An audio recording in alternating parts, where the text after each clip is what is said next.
Hi friends, मेरा नाम मुकुंद चौहान, मैं बिजनेस कोच और ऐसे भी ग्रोथ एक्सपर्ट हूं। सो फ्रेंड, आज मैं आपसे शेयर करने वाला हूं कि 4 ऐसे फाउंडेशन जो बिजनेस में होने चाहिए। Vision, mission, core value, core purpose. Vision का मतलब है कि कहां जाना है, हम कहां जाना चाहते हैं। मिशन का मतलब है हम उसे कैसे अचीव करेंगे। कोर वैल्यू का मतलब है कौन से ऐसी गाइडलाइंस या सिद्धांत जिसको नजर में रखते हुए हमारी कंपनीज में एक्टिविटी होगी, हमारे ऑर्गेनाइजेशन में एक्टिविटी होगी। और कोर पर्पस, इसका मतलब है हम बिजनेस में क्यों हैं। ये 4 चीजें जरूरी है अगर आप ग्रो करना चाहते हैं, specially to all the SMEs, any business. ये 4 चीजें, जितनी भी बड़ी बड़ी कंपनी बड़ी बनी, अगर आप माइक्रोसॉफ्ट की बात करें, अमेजॉन की बात करें, एशियन पेंट की बात करें, इन्फोसिस की बात करें, कोई भी इंडिया या बाहर की कंपनी अगर आप बात करें, तो उन्होंने इतना बड़ा ग्रोथ लिया तो सबसे पहले उन्होंने डिफाइन किया ये 4 चीजें। बहुत सारे बार मैं एसएमई से बात करता हूं और कहते नहीं सर, ये तो vision, mission, core value, core purpose, objective, ये तो सब बड़ी बड़ी कंपनी में था, छोटी कंपनी में कहां होता है ये सर। एक्चुअली जब कंपनी छोटी होती है तभी ये सारी चीजें करनी होती है। जब कंपनी छोटा होता है तभी ये सारी चीजें करनी होती है ताकि बड़ा बने। बड़े बनने के बाद ये सारी चीजें सेट नहीं होती। जब कंपनी छोटी होती है तो ही ये सारी चीजें सेट की जाती है। तो सबसे पहला विजन, आप कहां जाना चाहते हैं उस पर काम कीजिए। उसके बाद मिशन, उसके बाद कोर वैल्यू और उसके बाद कोर पर्पस। क्या होता है इसके फायदे मैं बता रहा हूं। सबसे पहले अगर हम विजन की बात करें तो कई बार मैंने देखा है कि लोगों के वेबसाइट में विजन स्टेटमेंट होता है या लोगों के ब्रोशर में विजन स्टेटमेंट होता है, लेकिन वो ऑर्गेनाइजेशन में दिखता नहीं है। एक्चुअली मैनेजमेंट में ही वो उसका इंप्लीमेंटेशन बहुत कम होता है। तो सबसे पहले I will tell you all कि जो आपका विजन स्टेटमेंट है वो ऐसा बनाया होना चाहिए कि आप उससे इंस्पायर हो, आप उससे मोटिवेट हो। तो उस पर काफी टाइम लगता है, कहीं मैं उस पर भी वीडियो बनाऊंगा कि विजन मिशन स्टेटमेंट कैसे बनानी चाहिए। बट फिलहाल विजन आपकी कंपनी को क्या देता है उस पर मैं बात करूंगा। विजन एक डायरेक्शन देता है।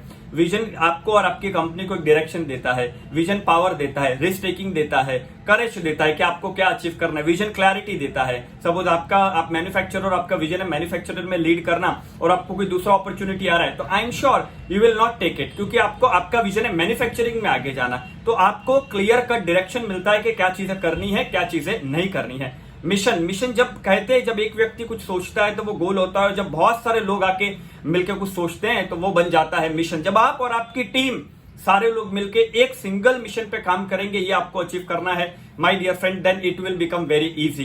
तो सब लोग मिलके एक ऑब्जेक्टिव, एक मिशन की ओर काम करते हैं। सो इस मिशन से क्या फायदा होगा, लोग अलाइन रहेंगे, लोग मोटिवेटेड रहेंगे, या पूरा का मोमेंटम क्रिएट होगा, प्रोडक्टिविटी हाई होगी, कमिटमेंट हाई होगा।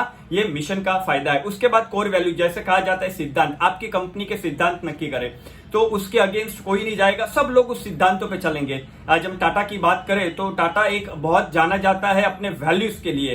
तो हम जैसे टाटा की बात करें तो इसी तरह से आपकी कंपनीज के क्या ऐसे सिद्धांत है जिस पे आप चलेंगे। कम वॉट में जो कोई भी सिचुएशन आई, लेकिन आपकी कंपनी में आप वो चीजें जो है उसका उल्लंघन नहीं करेंगे, उस सिद्धांतों का उल्लंघन नहीं करेंगे। कोर वैल्यूज कंपनी में होने से क्या हो जाता है, कोर वैल्यूज जब आपकी कंपनी में होते हैं तो क्या होता है कि सारे लोगों को एक कल्चर क्रिएट होता है। सब लोग जब कोर वैल्यूज जीते हैं कंपनी में तो एक एक्सपीरियंस कस्टमर को जाता है, अंदर ही अंदर बॉन्डिंग बनती है, लोगों को प्राउड फील होता है कि यार हम कैसी कंपनी के लिए काम कर रहे हैं। मान लो आपका एक कोर वैल्यू आपने रखा करेज के, सब हिम्मत से बात करें। आपका कोर वैल्यू आपने बनाया टीम वर्क, सारे लोग टीम वर्क कर रहे हैं। जो भी कोर वैल्यूज आपने बनाए हैं, जब आप और आपकी टीम उसको जीते हैं तो एक जबरदस्त कल्चर बनने लगता है। उस कल्चर के कारण लोगों को प्राउड फील होने लगता है और लोगों को काम करने का मजा आता है and they want to come back to the work. और चौथा है कोर पर्पस। कोर पर्पस का मतलब क्या, बिजनेस में क्यों है। आई एम श्योर पैसा, रिस्पेक्ट, रिकग्निशन वो तो है ही है, लेकिन उससे ऊपर का एक रीजन ढूंढना होता है कि आप बिजनेस में क्यों है। इसको कहते हैं core purpose.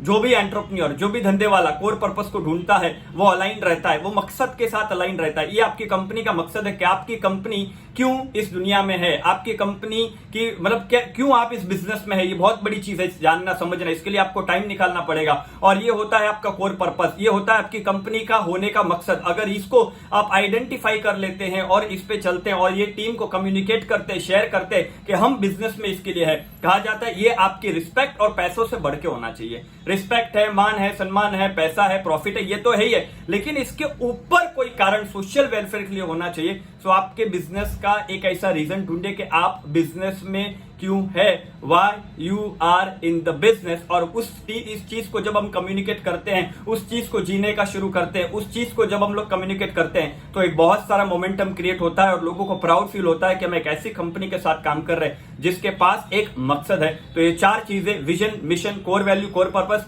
My dear friend, to all SME if you want to grow, ये चारों चीजें आपके ऑर्गेनाइजेशन में होनी चाहिए। अगर आपको मेरा वीडियो अच्छा लगा है, of course like it, comment, share और मेरे चैनल को सब्सक्राइब कीजिए। Thank you so much and definitely I will share, मैं आप लोगों से ये भी शेयर करूंगा कि हम विजन स्टेटमेंट कैसे बनाएं, मिशन स्टेटमेंट कैसे बनाएं, कोर वैल्यूज कैसे आइडेंटिफाई करें, कोर पर्पस, उस पर भी मैं आप वीडियो बनाऊंगा। Okay, thank you so much.